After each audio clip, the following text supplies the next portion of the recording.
함께 은혜 받을 말씀은 신약성경 누가복음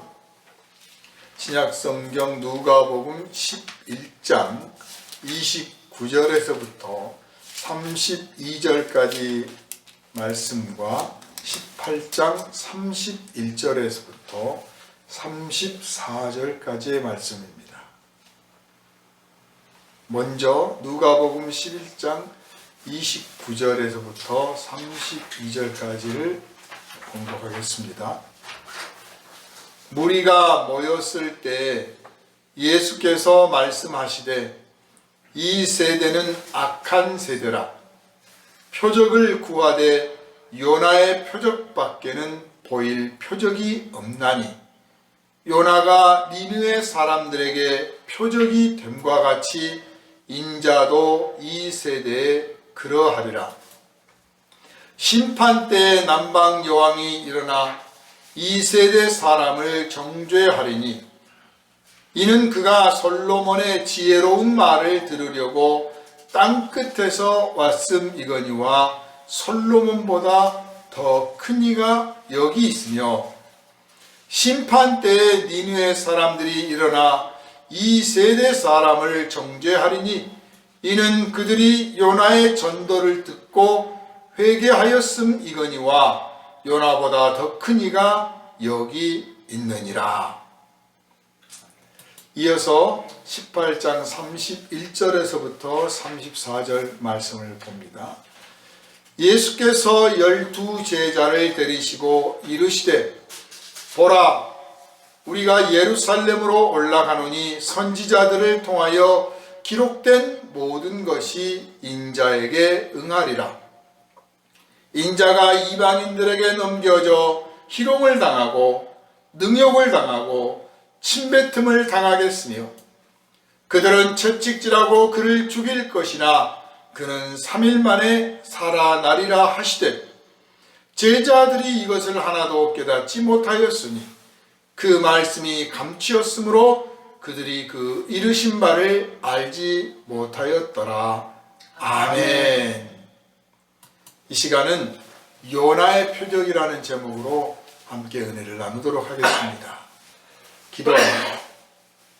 우리를 사랑하시는 아버지 하나님, 독생자 예수를 이 땅에 보내어 복음을 전하게 하시고 또 우리를 위한 속죄의 제물로 친히 십자가를 지게 하셔서 그 피를 받으시고 이제 그 피를 믿는 믿음을 우리에게 허락하심으로 하나님의 자녀가 되게 하실 만큼 우리를 사랑하시는 아버지 하나님의 그 사랑 감사하며 찬송을 드립니다.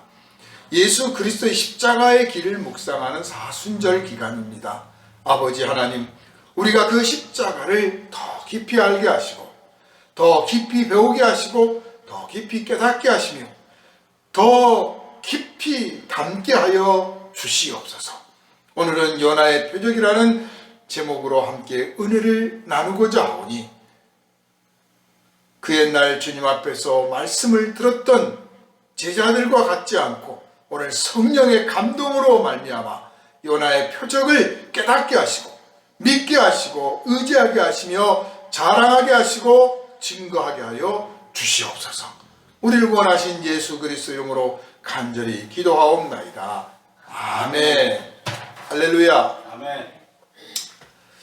우선 표적이라는 게 뭔가 봅니다. 표적이라고 하는 것은 하나의 예표가 되는 기적.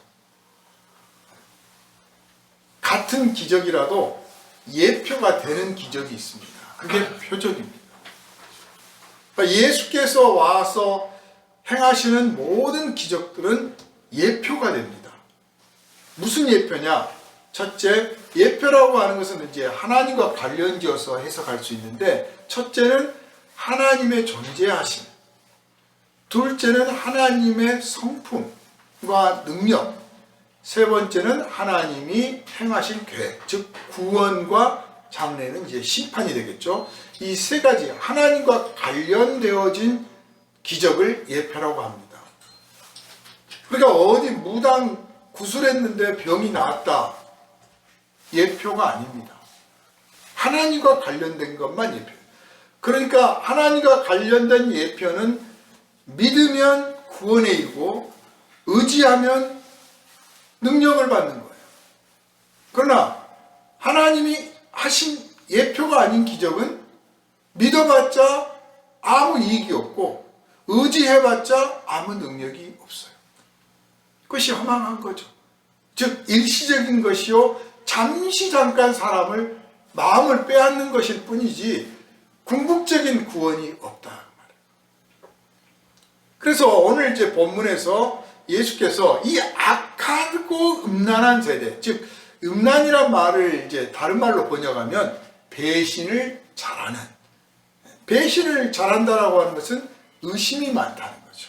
의심이 많고 믿음이 확정이 안 돼 있어요.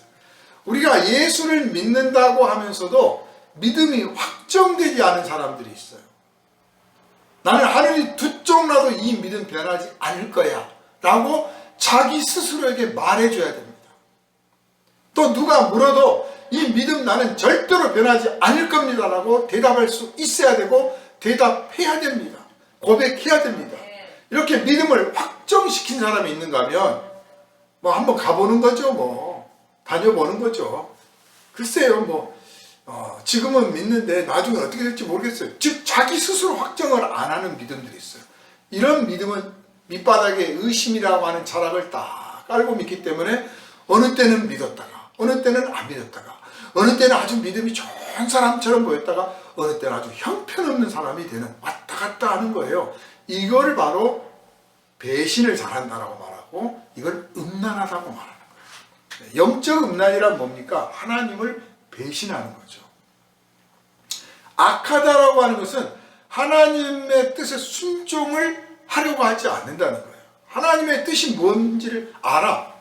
또 알면서도 순종하지 않을 뿐만 아니라 알려고 하지도 않아. 또 들으려고 하지도 않아요. 이런 세상이 항상 뭘 원하느냐? 하나님이 계시다면 증거내봐라. 네가 하나님의 종이라면 증거내봐라.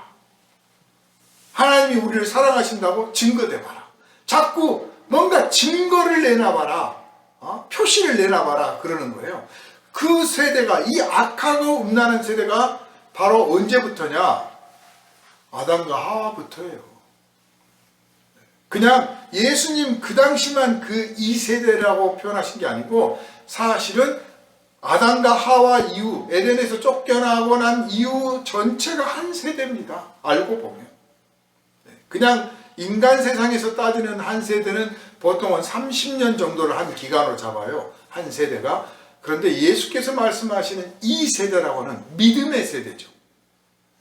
배신의 세대, 음란의 세대, 불순종의 세대, 즉 아담으로부터 시작해서 마지막 종말 때까지를 한 세대로 보시는 거예요. 우리한테는 무지하게 긴 세월이지만 하나님 보시기에는 지극히 짧은 세월이고 사실 우주 역사나 지구 역사를 봐도 뭐 몇천 년이 될지 몇만 년이 될지 비교가 안 되는 거죠. 이 악하고 음란한 세대는 하나님을 믿으려고 하는 뜻이 없어요. 사실 믿으려고 하면 믿음의 증거들은 넘칩니다. 그런데 안 믿으려고 하니까 믿음의 증거가 없는 거죠. 안 믿으려고 하니까 못 믿는 거예요. 믿으려고 하면 믿을 것이 많아요. 그러나 그것을 비웃는 사람들은 그게 무슨 증거냐, 네가 착각하는 것이고 네가 자의적으로 해석하는 것이고 네 심리가 그걸 만들어낸다라고 제법 지식이 있는 척하면서 말하지만 사실은 자기 안에 믿음이 없기 때문에 그런 말을 하는 것입니다. 자, 이렇게 표적이라고 하는 것은 하나님과 관련되어져 있고 예수님이 하나님이 보내신 그리스도인가? 라고 하는 의심들을 하고 있어요. 사실 예수께서 죽은 사람을 살려내고 문둥병 환자를 고쳐내고 앉은병인을 일으켜 세우고 소경의 눈을 띄워주고 이런 이야기만 들었어도 벌써 이 사람 보통 사람이 아니구나. 그 나다나엘을 찾아와서 그러잖아요. 선한 선생님, 하나님이 함께 하시지 아니하면 이런 일을 할 수 없습니다. 최소한 그 정도의 고백은 있어야 되거든요. 그런데 워낙 의심이 많기 때문에 수없이 많은 기적과 은혜에 대한 소식을 듣고서도 에이 그럴 수도 있는 거지 뭐. 심지어는 사탄이 한 거다. 예? 바알세부를 힘입어서는 거다. 마귀가 도와준 거다. 별하별 소리를 다 하는 거예요. 그러니 참 예수께서 보실 때 그런 말을 들으실 때 얼마나 답답했겠습니까? 정말 화가 나실 거예요. 그런데도 어떻게 해서든지 한 생명이라도 더 하나님께로 돌아오게 하시려고 차근차근 설명을 하시는 거예요. 니까지 것들이 뭐라 하고 튕겨낼 수도 있는데 설명을 하시고 또 보여주시고 이해시키려고 하시고 참으시려고 해요. 그 사랑을 충분히 보여주셨습니다. 우리가 바로 그 사랑 때문에 오늘 예수 앞에 와 있는 줄을 믿으시기를 주님의 이름으로 축원합니다. 아멘. 자, 연하의 표적은 크게 세 가지로 정리할 수 있습니다. 그 밖에 더 많은 설명들을 할 수 있겠지만 딱 오늘은 이 세 가지를 중심으로 한번 생각을 해보겠습니다. 첫 번째는 이 요나가 배에 타가지고 가다가 풍랑을 만나서 어떻습니까? 이제 제비를 뽑아서 누구 잘못인가 했더니 요나가 뽑혔어요. 그래서 요나가 뽑혔기 때문에 요나를 바다에 던집니다. 요나를 바다에 던짐으로써 살고자 해요. 그게 한 생명을 버려서 나머지를 다 살리는 일이 벌어질 것이다. 즉 요나의 표적이라고 예수께서 말씀하실 때 이제 이 백성을 살리기 위해서 한 사람이 죽어야 될 것이다. 사실 그런 일은 예전부터 많이 있었죠. 얼마든지 있을 수 있어요. 그런데 그것을 인자가 당하실 거라는 거예요. 그런 일들이 인류 역사에 수없이 있었는데 그 일을 인자가 당하고 그 일이 단순한 정치적, 사회적, 경제적인 것이 아니라 하나님께서 계획하신 일이라는 거예요. 즉 요나가 바다에 던져졌는데 그 사건이 하나님의 계획에 의해서 된 거예요. 말씀드린 것처럼 인류 역사에는 누구 한 사람 희생시켜서 안전을 취하는 일들이 계속 자행되어 왔는데 그것은 사람의 계획에 의해서인 거예요. 우리 인간 세상에서 벌어진 일 중에는 사람이 벌린 일들이 대부분이죠. 사람의 계획에 따라서, 사람의 뜻에 따라서, 사람의 방법으로, 사람들이 의도하고 사람들이 해서 벌리는 일이 대부분이고 또 마귀가 꾸며내고 마귀가 충동질해서 벌려낸 일도 있지요. 그런가 하면 하나님이 계획하시고 하나님이 벌리신 일이 있어요. 물론 하나님이 직접 나타나서 이렇게 하실 수도 있지만 대개는 사람의 마음을 움직여서 사람들이 일시적인 어떤 것들에 사로잡혀서 하나님의 뜻을 이루게 되는 겁니다. 그렇게 해서 요나가 바다에 던져졌습니다. 그렇듯이 이제 인자도, 즉 당신도 그런 일이 벌어질 건데 그게 바로 표적이라는 거예요. 표적이라는 거예요.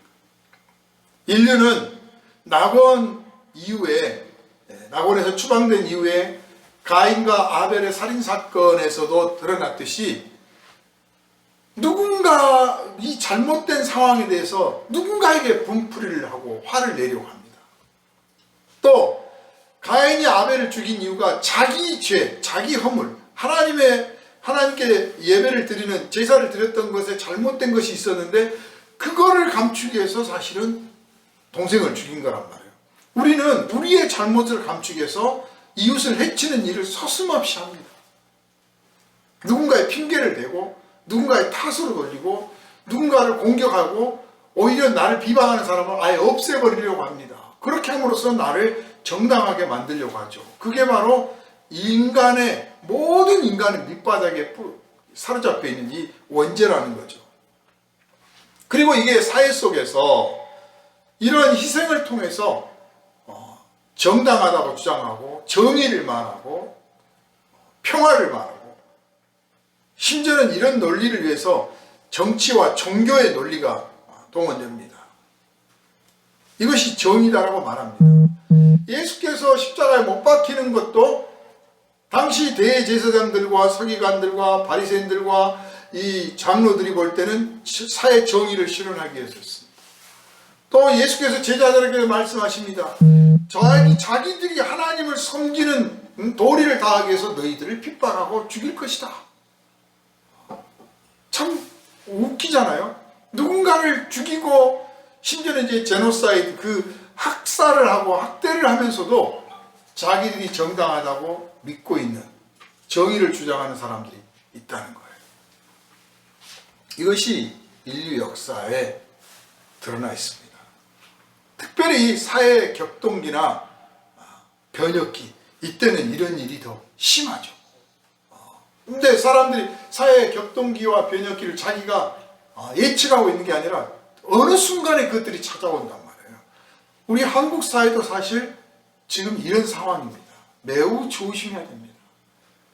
내가 옳다고 생각하고 있지만 정말 옳은가 다시 생각해야 되고, 내가 옳다고 믿고 행동하는 것이 과연 정말 사회 정의를 위해서, 평화를 위해서 꼭 필요한 일인가 다시 생각해야 됩니다. 왜냐하면 모두가 흥분되기 쉽고 격하기 쉽고 충동을 느끼며 누군가를 탓하고 있는 그런 때라는 말이에요. 사회가 변하고 있습니다. 바로 이런 상황에서 잔인하고 무자비한 권력자들은 사회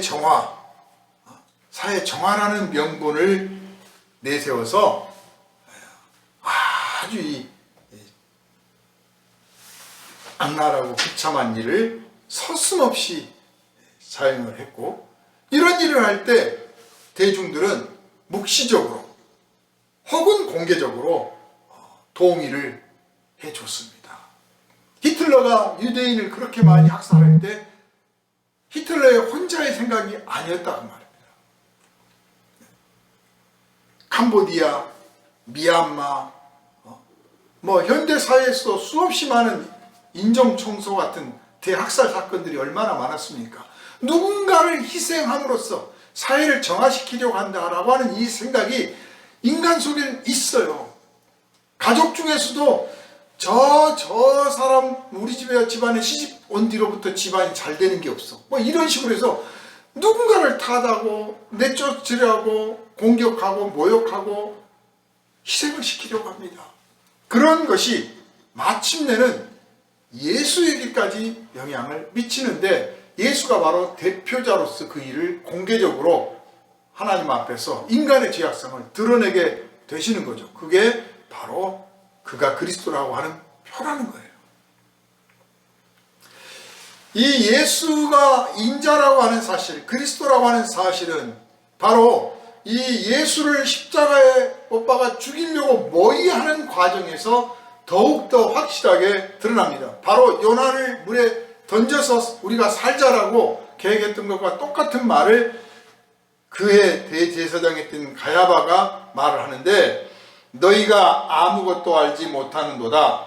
한 사람이 백성을 위하여 죽어서 온 민족이 망하게 되지 않게 되는 것이 너희에게 유익한 줄을 생각하지 아니하는도다. 이렇게 말했습니다. 그러니까 요나를 던져서 우리가 살아야 되듯이 예수를 죽여서 우리가 살아야 된다. 이게 바로 예수께서 말씀하시는 하나의 표적이다. 어느 사회에서든지 악행을 자행하는 사람을 제거해내서 그 사회를 정화하고 그 사회를 유지하려고 하는 것은 자연스러운 일입니다. 문제는 예수님이 악인이 아니라는 겁니다. 악행을 했던 사람이 아니고 선을 행했던 사람입니다. 의로운 사람입니다. 그런데 예수를 죽이려고 한다. 사회 정의와 선을 위해서, 평화를 위해서 선한 사람을 죽여야겠다고 생각했다는 거예요.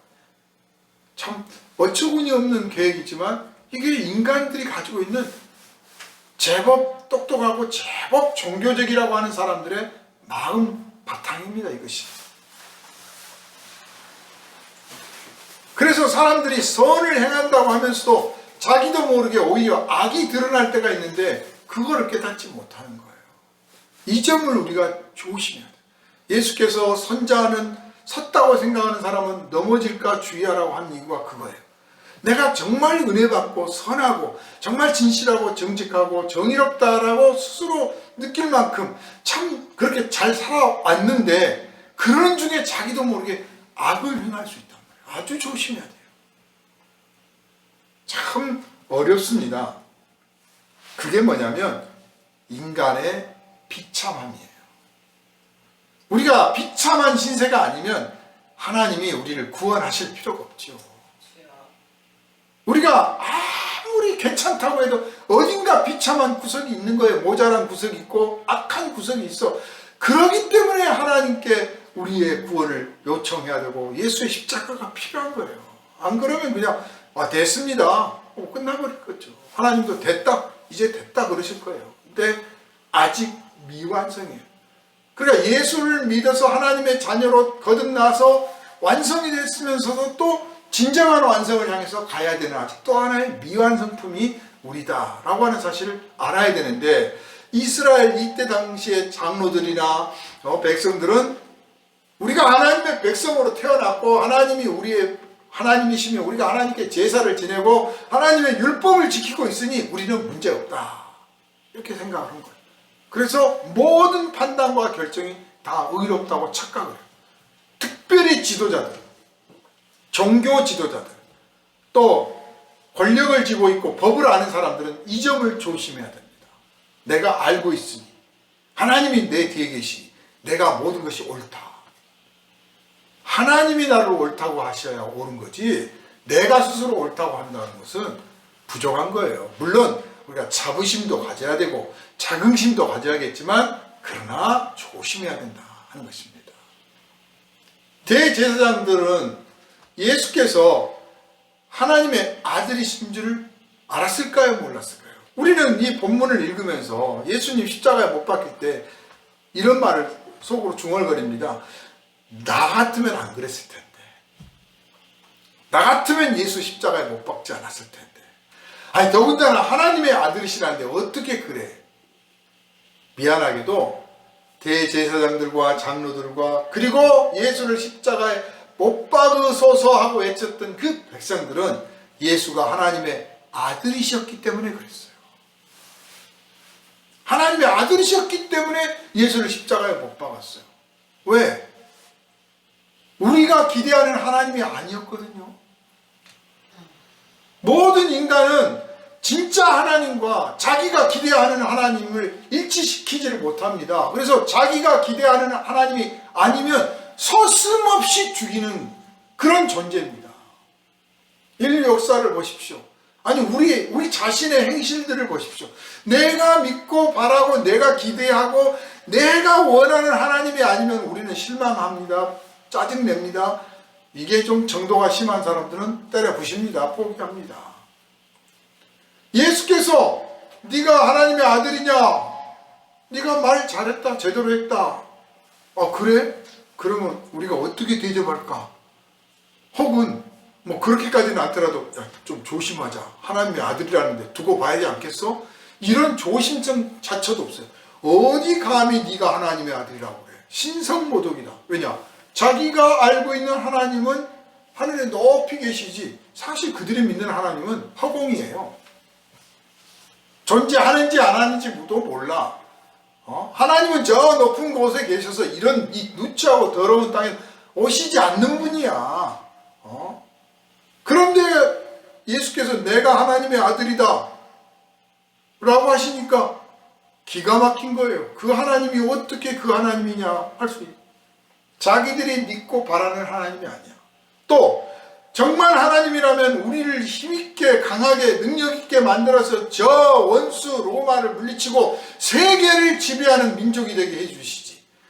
딱 나타나서 막 슈퍼맨으로서 행동을 해주셔야지.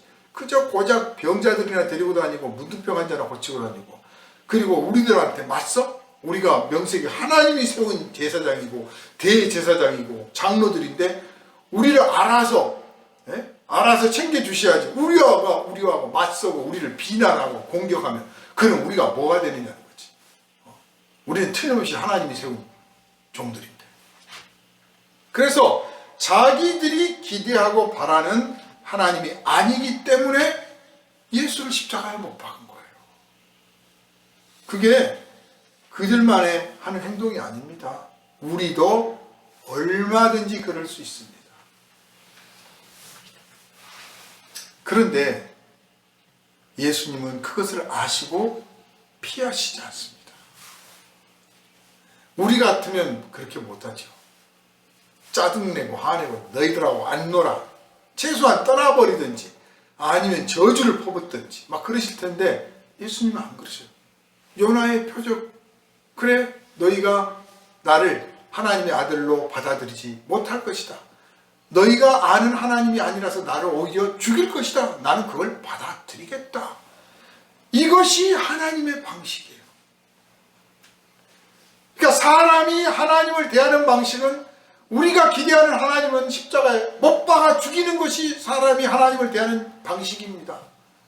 그런데 하나님이 사람을 대하는 방식은 또 반대로, 그래 네가 못 박으면 내가 못 박히지 하고 받아주시는, 그 사랑을 보여주시는, 그 십자가를 통해서 오히려 우리의 죄를 구원하시는 그런 방식을 택하십니다.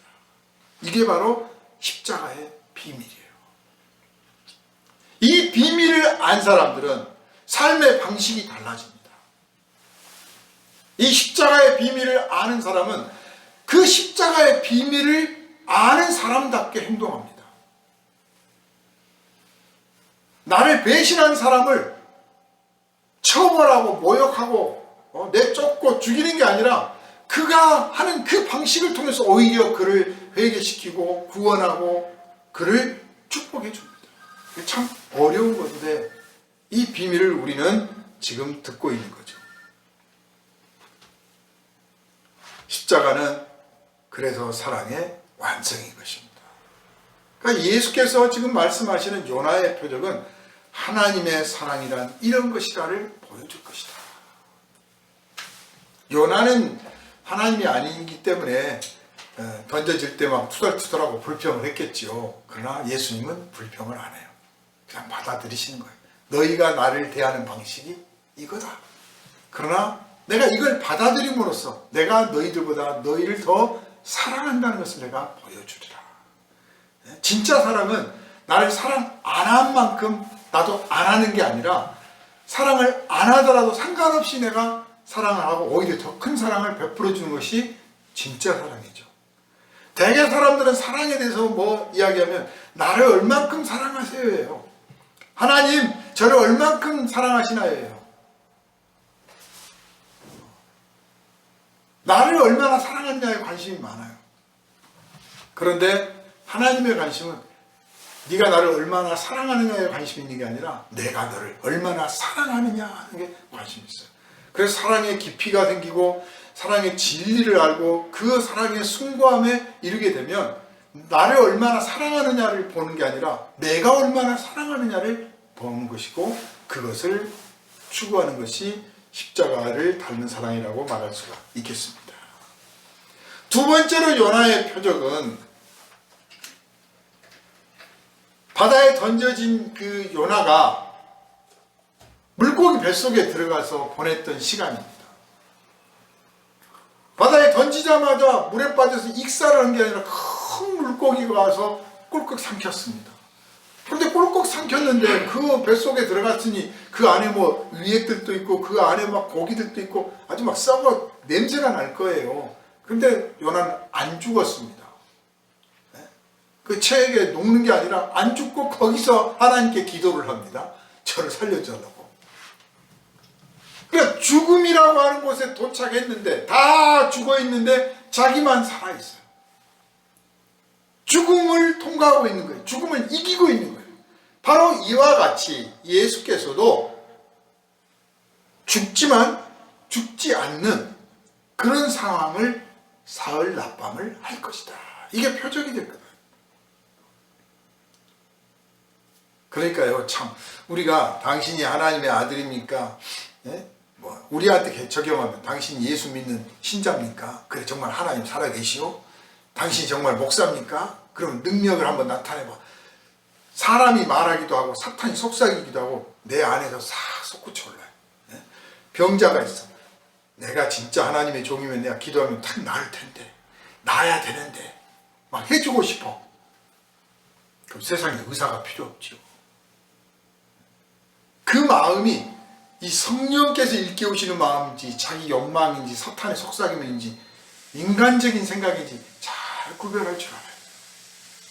많은 사람들이 흔들립니다. 당장 눈앞에 뭔가를 보여줘야 된다고 생각하는 거예요. 그러나 정말 그가 하나님의 종인가 하는 것은 그의 사후에 평가되는 겁니다. 네? 업적이 마무리된 다음에 정말 그의 인생을 돌아보니 그가 참 하나님의 일꾼이었다. 작은 일꾼이냐 큰 일꾼이냐는 차치하고 하나님의 일을 했던 사람이다 라고 평가를 하는 거지, 막 병자를 일으키고 귀신을 쫓아내고 그것만 가지고 하나님의 사람이다 라고 말할 수는 없는 거예요. 예수님도 마찬가지잖아요.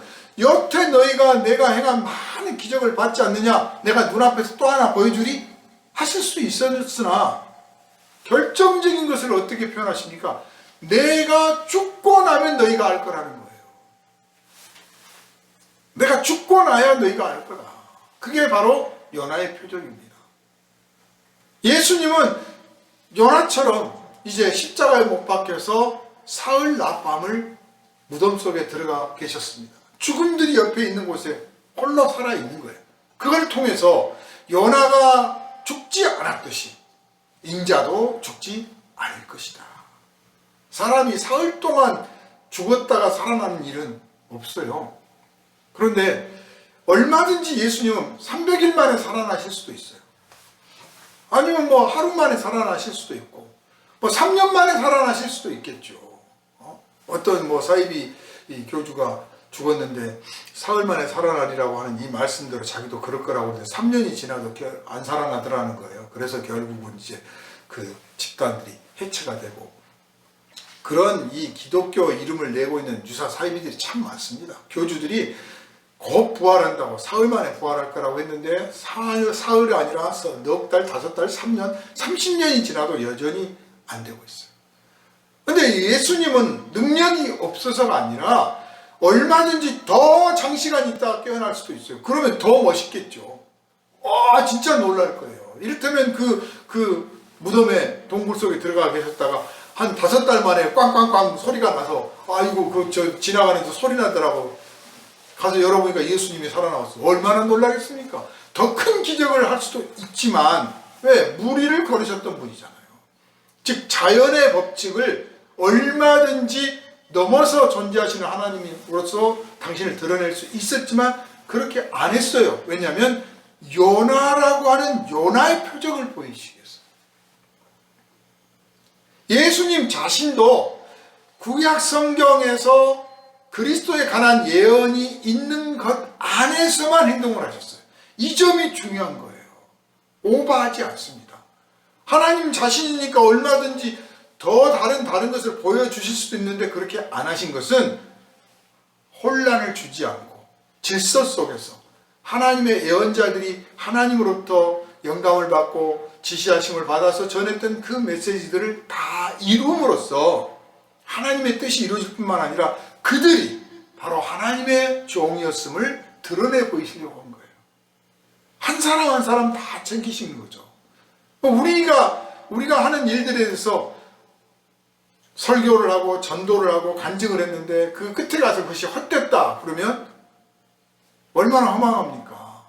그런데 그분이 말씀한 대로, 그가 간증한 대로, 그가 전한 대로, 가르쳐 주신 대로 딱 정말 그렇게 되네? 그럴 때 우리가 그 사람 정말 하나님의 사람이다 라고 할 때 그게 바로 하나님께 영광을 돌리는 거예요. 그래서 예언자들과 선지자들이 그리고 하나님의 사람들이 보였던 예표들, 예언들 안에서 예수님은 모든 사역을 하셨습니다.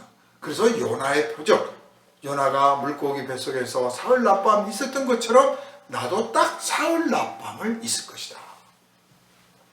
그렇게 함으로써 이제 예수 안에 생명이 있다고 하는 것을 드러내 보이시는 거예요.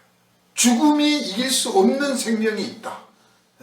인류가 갖고 있는 최고의 문제, 최대의 문제가 뭡니까? 죽음이에요, 죽음.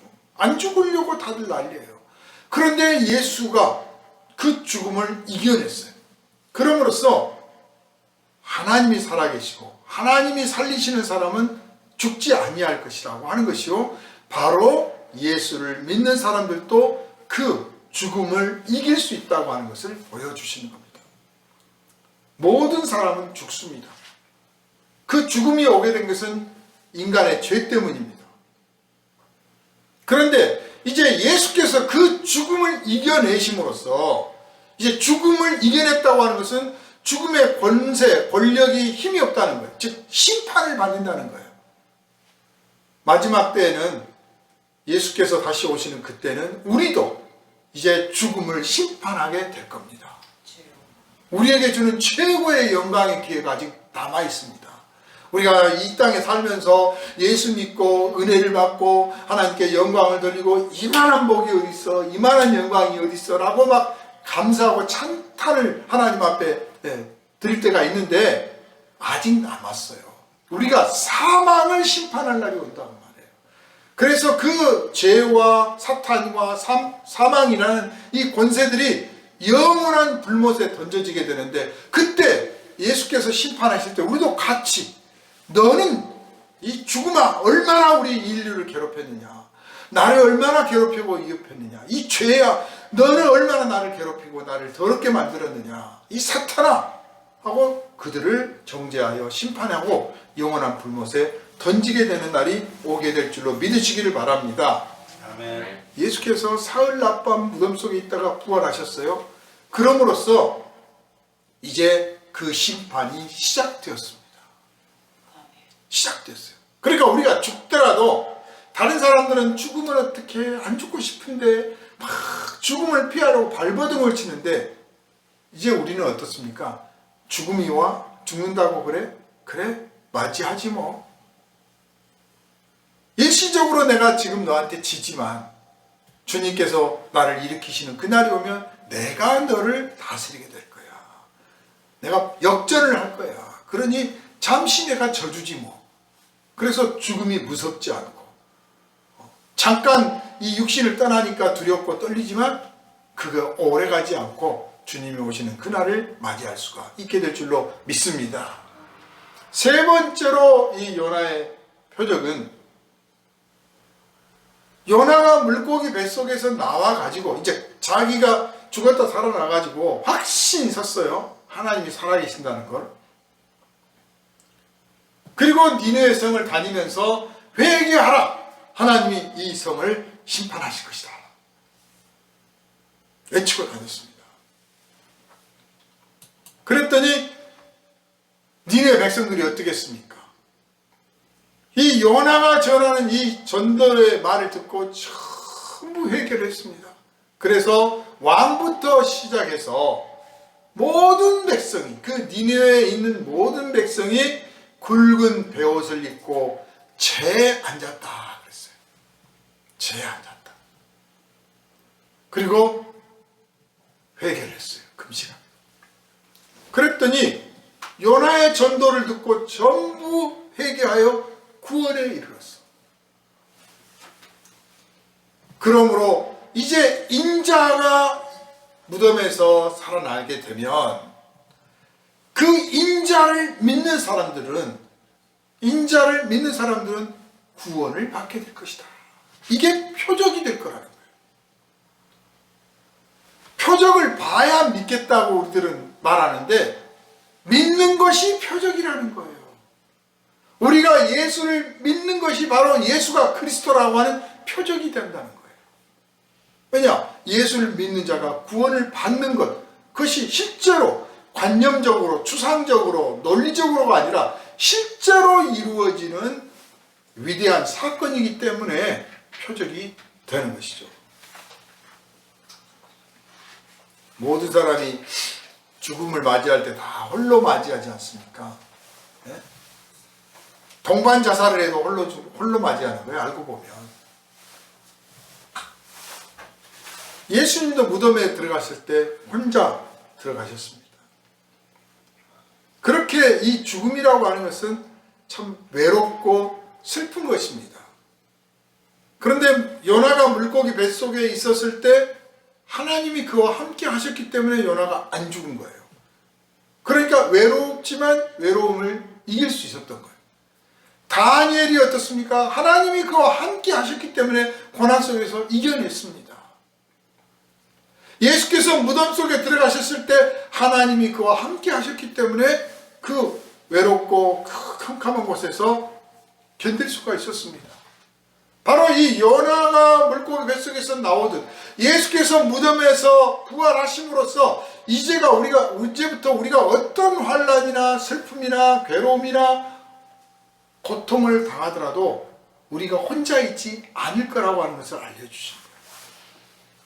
우리와 하나님이 함께 계신다고 하는 것을 여러분 의심하지 말고 믿으시길 바랍니다.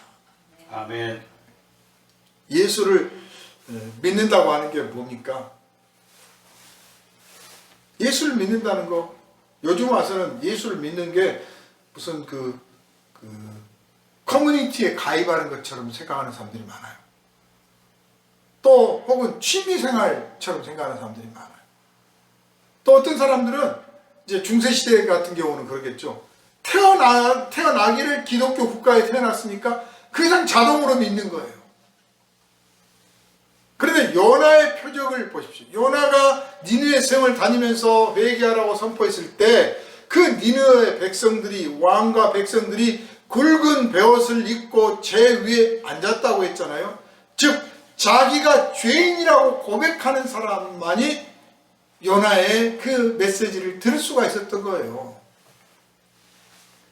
예수께서 우리를 구원하실 분이라고 받아들인 사람이 예수를 믿는 겁니다.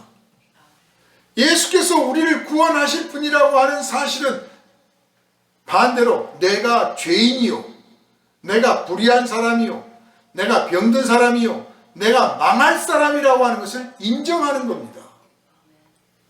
그러니까 여러분 전도할 때 교회 나오십시오, 예수 믿으십시오, 하나님을 믿으세요 등등 뭐 어떤 표현을 했든 간에 여러분이 전하는 메시지를 듣고 됐어요, 되시오, 만약 그러면 이렇게 이해를 하시면 돼요. 나는 의인입니다. 나는 회개할 것도 없고 나는 부족한 것도 없고 나는 불의한 것도 없습니다. 그런데 내가 왜 예수를 믿어서 구원을 받아야 됩니까? 그러니 나는 그럴 필요가 없습니다. 그렇게 대답했다라고 해석하시면 돼요. 그런데 그 사람이 내버려둬도 어느 때쯤 되면 암에 걸리거나 사업에 망하거나 무슨 생이별을 하거나 어쨌든 간에 인생에 무슨 일이 퍽 터지고 나면 내가 무슨 죄가 있어서 이런 일을 겪나, 내가 죄인이다, 내가 나쁜 놈이다, 내가 문제가 있구나라고 어느 순간 느낄 때가 있어요. 그때가 예수 믿으세요, 예수 앞에 나오세요 그러면 그럴까? 두 말도 안 해요. 두 말도 안 합니다. 그게 바로 회개의 원리예요. 그러니까 커뮤니티를 찾아서 무슨 취미생활처럼 교회 한번 나와보겠다, 가서 보고 그냥 괜찮으면 가볼게 하는 그런 식의 신앙생활은 사실 아직 요나가 외쳤던 그 회개의 소식을 안 받아들인 거나 마찬가지요, 예수 그리스도를 제대로 믿고 있지 않는 것과 마찬가지인 겁니다. 물론 어떤 사람들은, 제가 전도하다 보면 그런 사람들을 가끔 만나요. 나는 죄가 너무 많아서 교회를 못 가요.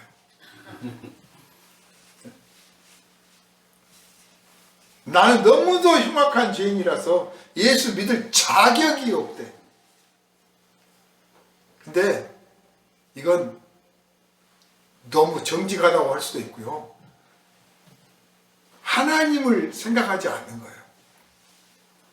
내가 믿을 만한 사람이고 믿을 만해서 믿는 것이면 이미 구원의 조건이 갖춰진 거지.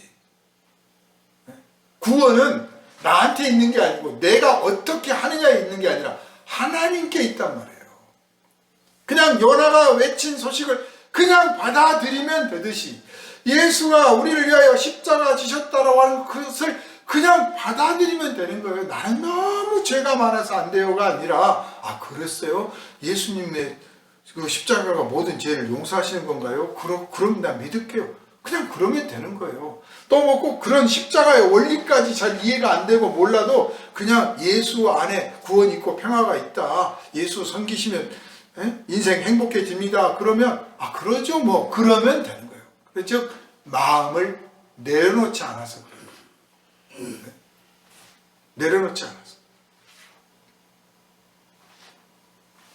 니네 왕과 그 백성들이 굵은 베옷을 입고 제위에 앉았다라고 하는 것은 세상에 부귀 영화와 권력과 자랑과 능력이 아무것도 아니다 하는 것입니다. 심판을 심각하게 느낀 거죠. 그래서 예수 믿는다고 하는 것은 출발선이 그거예요. 세상의 부귀와 영화와 권세와 영광이 아무것도 아닙니다. 그거 움켜쥐고 있다가 멸망을 당하는 거 정말 우습지도 않은 겁니다. 여태 그거 움켜쥐려고 뒤쫓았는데 이제 그거, 그런 욕망, 그런 꿈, 그런 뜻, 그런 계획들 다 내려놓습니다. 그거 죄로 바꿨잖아요. 잿더미에 깔고 앉듯이 이건 다 죄나 마찬가지입니다. 바람 불면 휙 날아가 버립니다. 그런 뜻이에요. 예수 믿는다는 것은. 그리고 예수 믿게 된 이후로 하나님이 이제 내게 주시는 것들, 그것들을 가지고 세상에서 나를 위하고 가족들도 위하고 사랑하는 형제와 이웃들도 위하고 더 나아가서 우리를 괴롭히고 핍박하는 사람들까지도 위해서 그 재물도 쓰고 능력도 쓰고 재주도 쓰고 지혜도 쓰고 나눠주다가 주님이 부르시면 올라가는 것, 그것이 바로 예수를 믿는다는 것입니다. 니네의 백성들은 요나의 전도를 듣고 굵은 베옷을 입고 제위에 앉아서 딱 앉고 뉘우치면서 깨달았을 거예요. 그래, 하나님이 심판하시면 이거 아무것도 아니구나. 이 모든 것이 하루아침에 다 없어지는구나. 물론 처음 출발은 그것들을 유지하기 위한 목적으로 이거 다 이루면 안 되니까 하나님 앞에 호소를 했을 수도 있어요. 그러나 회개가 잠깐 몇 분 했던 게 아니고 사흘을 했으니까 그 기간 동안에 깊이 깨닫는 거죠. 그렇구나. 하나님이 심판하시면 이 아무것도 아니구나. 야고보 사도가 말씀하시잖아요. 내일 저기 성에 가서 우리가 큰 거래를 완성시켜서 돈을 좀 많이 벌자라고 하는데 내일이 아니라 오늘 밤 너의 영혼을 하나님이 데려가시면 너의 그 모든 것들이 누구 것이 되겠느냐? 네 것은 아니지 않느냐 그 말이에요. 내가 죽고 나면 내 유산이고 재산이고 무슨 소용이 있습니까? 그래서 예수를 믿는다고 하는 것은 죽음이라고 하는 것을 생각하는 것입니다. 심판이라고 하는 것을 생각하는 것입니다. 예수님은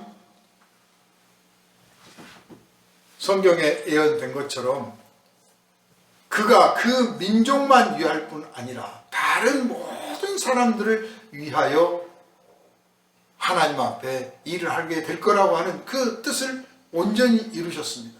그래서 예수 안에서 누구든지 예수를 믿으면 하나님의 자녀가 되고 백성이 됩니다. 하나님의 구원의 능력에는 한정이 없고 그 구원의 백성을 불러들이는 그 범위도 한정이 없습니다. 니네 사람들은 굵은 베옷을 입었습니다. 제위에 앉았습니다. 그런데 우리는 예수를 믿고 나서 장래에 하얀 흰옷을 입고 예수와 함께 심판하게 될 날이 오게 될 겁니다. 그걸 우리에게 보증하시는 분이 예수님입니다. 어떻게 보증하셨습니까? 예수께서 십자가에 못 박히시기 전에 먼저 변화산에서 하얗게 변모한 모습을 보였고 또 부활하신 후에 또 그 모습을 나타내셨어요. 그건 예수님 당신의 내가 이런 사람이야, 내가 이런 존재야, 그걸 보이려고만 한 게 아니라 나를 믿느냐 너희가 이렇게 되리라 그거예요. 우리에게 이 영광이 남아있는 것을 여러분 믿으시기를 주님의 이름으로 축원합니다. 아멘. 요나의 표적은 예수께서 딱 잘라서 말씀하셨어요. 이 세대가 표적을 구하는데 요나의 표적 외에는 달리 보여줄 게 없다. 이것은 이 방식 외에는 다른 구원이 없다. 예수께서 십자가에 못 박히시고 버림을 받고 십자가에 못 박히시고 죽으시고 부활하신 것, 이것만이 인류를 구원할 수 있는 유일한 방법이요, 이것이 유일한 수단이요, 우리가 가야 될 유일한 길이라고 하는 것을 아주 단정적으로 말씀을 하셨습니다. 사랑하는 여러분, 우리는 주님의 은혜를 받아서 정말 감사하게도 이 길을 따르고 있습니다. 예수를 십자가에 못 박았던 그 백성들은 예수님이 부활하신 다음에서야 깨달았습니다. 예수님의 제자들도 말씀을 듣고도 깨닫지를 못했어요. 왜냐? 사실 정확하게 말씀을 드리자면 예수님의 제자들도 기대하는 하나님과 실제로 존재하는 하나님이 달랐기 때문이에요. 그러니까 깨닫지를 못하는 거예요. 그들의 마음이 닫혀졌고 그들에게 감춰졌다는 뜻은요, 하나님이 무슨 꼬장을 부리시고 너희들은 알면 안 돼 했다는 뜻이 아니라 믿을 만한 준비가 안 됐다는 거예요. 바탕이 안 돼 있고 방향이 안 돼 있어요. 하나님을 자기들만의 하나님, 자기가 아는 하나님으로 딱 고정시켜 놓고 있어. 그러니까 예수의 말씀을 듣고도 깨닫지를 못합니다. 그냥 무슨 말씀 하시는 거지? 아니, 요나의 표적이라니 뭔 말인 거야? 이런 거예요. 예수가 하나님의 아들이시라고 진짜 믿고 있으면 요나의 사건이 예수님에게 재현되겠구나 이렇게 알았을 텐데, 당신은 그리스도요 살아계신 하나님입니다 라고 막 하나님의 아들입니다 라고 막 하면서도 가끔 성령의 감동을 받으면 그렇게 하는데, 항상 속으로는 우리 예수님이 이렇게 쫙 이끌고 가셔가지고 로마 놈들 다 내쫓고 그래서 우리도 한번 좀 제대로 한번 살아봤으면 좋겠고, 우리 중에서 대제사장도 나오고 우리 중에서 이제 서기관도 나오고 왕도 나오고 말 그대로 이제 혁명을 좀 일으키는 주인공이 되어 주시기를 바라고 있었기 때문에 예수님의 말씀을 듣고도 깨닫지 못하는 거예요. 그리고 우리가 설교를 들을 때, 성경을 읽을 때, 공부를 할 때 내가 가지고 있는 기준과 욕망이 너무 분명하고 뚜렷하잖아요. 그러면 들어도 깨닫지를 못해. 아니면 내 방식으로 해석해, 내 방식으로. 그게 제자들의 실패예요. 그런데 예수께서는 묵묵히 이 요나의 표적을 보여주시겠다고 했고, 결국 부활하심으로써 그때서야 제자들은 말씀하셨던 요나처럼 되셨구나. 그렇다면 성경의 예언이 이루어진 당사자구나. 선지자는 말을 전하는 사람이에요. 선지자는 말을 전하는 사람이에요. 그래서 다들 예수를 선지자 중에 한 사람으로 알았습니다. 요한복음을 보면 예수님 십자가에 못 박혔을 때도 제자들이 그 엠마오로 가면서 우리는 그가 하나님의 선지자 중에 한 사람으로 알았으나 그랬잖아요. 선지자예요. 그런데 예수께서 부활하심으로써 제자들이 뭘 깨달았느냐? 이분은 선지자 중에 하나가 아니라 선지자들이 말했던 그분이다. 바로 이분이 그리스도요, 이분이 하나님의 아들이요, 이분이 바로 하나님이시다 하고 나중에 깨달은 거예요. 그래서 예수 부활 후에 죽음의 십자가를 마다않고 위협을 받는 가운데서 복음을 전했던 것입니다. 사랑하는 여러분, 이 깨달음과 이 믿음이 우리 안에 충만하기를 주님의 이름으로 축원합니다. 아멘. 믿는 자가 얻게 될 이 구원의 세계를 여러분 마음껏 누리시기를 바랍니다. 여러분에게 요나의 표적이 주어졌습니다. 그렇다면 여러분은 살면서 이웃들에게 뭘 전하겠습니까? 이 요나의 표적에 대해서 말하시고, 그리고 우리의 삶이 요나의 표적을 닮은 삶이 되기를 기도하며 이 요나의 표적을 드러냄으로써 마지막에 하나님께 영광을 돌리게 될 그날이 올 것을 확실히 믿고 나아가시기를 주님의 이름으로 축원합니다. 기도합니다. 걸어가신 주님, 요나의 표적 외에는 다른 표적을 보여주실 수 없다고 하는 이 악하고 음란한 세대를 향하신 주님의 말씀을 우리가 다시 한번 깨닫습니다. 정말 요나의 표적 외에는 다른 길이 없고 다른 수단과 방법이 없습니다.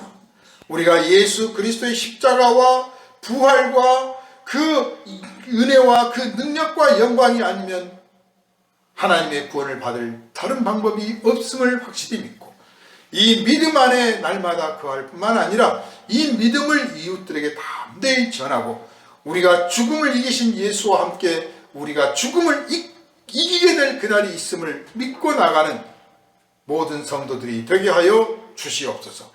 우리를 구원하신 예수 그리스도의 이름으로 간절히 기도하옵나이다. 아멘.